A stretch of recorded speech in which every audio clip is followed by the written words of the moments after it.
दोस्तों, आपको ये जानने की जिज्ञासा हो सकती है कि आखिर वक्फ होता क्या है।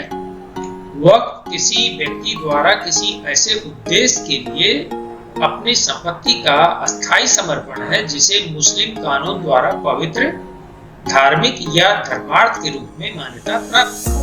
दोस्तों, आखिर किन उद्देश्यों के लिए किसी भी प्रॉपर्टी को वक्फ डिक्लेयर किया जा सकता है? तो यह मस्जिदों और कब्रिस्तानों को बनाए रखने के लिए हो सकता है, शैक्षणिक संस्थाओं और स्वास्थ्य सुविधाओं के स्थापना करने के लिए ऐसा हो सकता है, और इसी के साथ साथ गरीबों और विकलांगों को वित्तीय सहायता प्रदान करने के लिए यह हो सकता है। वक्फ बोर्ड प्रबंधन में गैर मुस्लिम सदस्यों को शामिल करना यह विवाद का प्रथम बिंदु है। इस अमेंडमेंट के माध्यम से सर्वेक्षण आयुक्त की जगह अब कलेक्टर को नियुक्त किया गया है।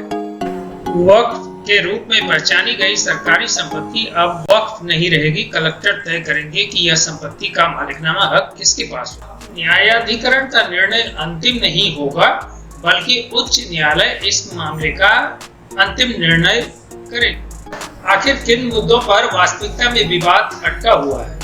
मुस्लिम पक्ष का कहना है कि अब केंद्रीय और राज्य वक्फ बोर्ड में गैर मुस्लिम भी सदस्य हो सकेंगे, जो कि वक्फ बोर्ड के हित में नहीं है और मुस्लिम समुदाय के हित में नहीं है। दूसरी बात, इन लोगों का कहना है कि न्यायाधिकरण में इस्लामिक कानून के विशेषज्ञों को हटाना भी वक्फ बोर्ड कानून के लिए हितकर नहीं है। दोस्तों, तीसरा जो विवाद का पॉइंट है वो यह है कि इस अमेंडमेंट के द्वारा इस बात को निरूपित किया जा रहा है कि इस्लाम को जो व्यक्ति 5 वर्ष से मानता है, केवल वही अपनी वक्फ का निर्माण कर सकता है, यानी अपने प्रॉपर्टी को प्लेस कर सकता है।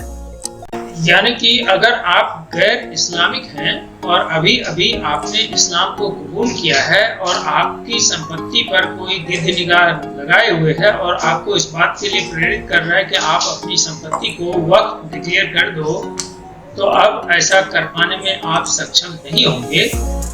यहीं पर आकर के मुस्लिम समाज को कुछ परेशानी है कि अगर कोई हिंदू या कोई क्रिश्चियन या कोई जैनिज या कोई दूसरी जाति के प्रजाति के लोग आकर के इस्लाम को कबूल करते हैं, तो उन्हें अपनी प्रॉपर्टी को वक्फ डिक्लेयर करने का राइट अगले 5 साल तक नहीं होगा। यानी उन्हें सोचने का भरपूर समय मिलेगा, और जो उनसे फ्रॉड कराने की योजना बना करके कोई उसका धर्मांतरण कराएंगे, वह अब इस बात में कामयाब नहीं हो सकेंगे कि तुरंत ही उनके प्रॉपर्टी पर कब्जा कर लिया जाए।